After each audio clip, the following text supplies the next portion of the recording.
बहुत समय पहले की बात है। एक साहूकार का नया नया विवाह हुआ था। उसकी पत्नी मायके गई हुई थी।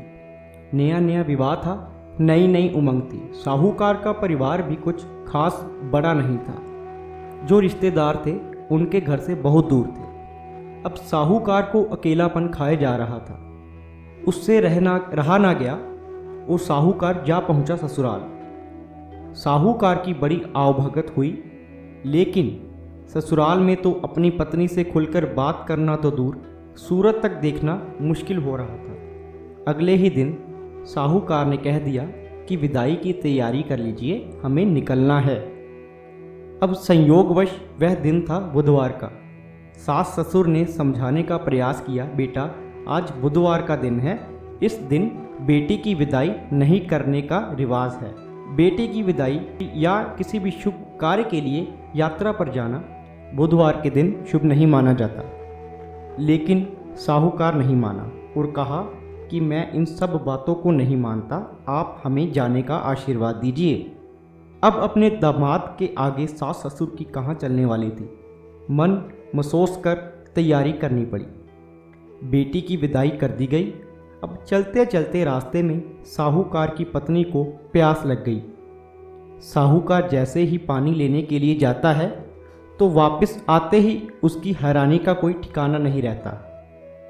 अपने ही हमशक्ल को अपनी पत्नी की बगल में बैठे देखता है।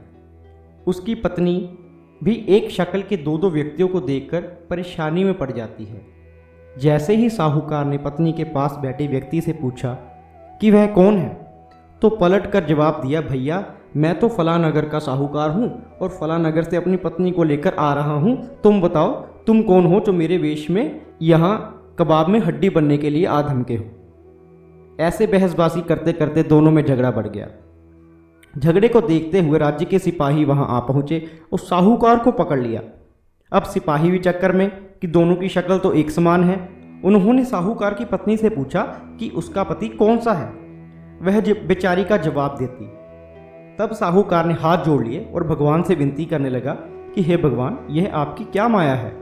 तभी आकाशवाणी हुई कि मूर्ख, याद कर कुछ देर पहले ही तूने अपने सास ससुर की आज्ञा ना मानकर भगवान बुद्ध का अपमान किया है और बुधवार के दिन तू अपनी पत्नी को लेकर चल पड़ा, जबकि तुझे इस दिन गमन नहीं करना चाहिए था।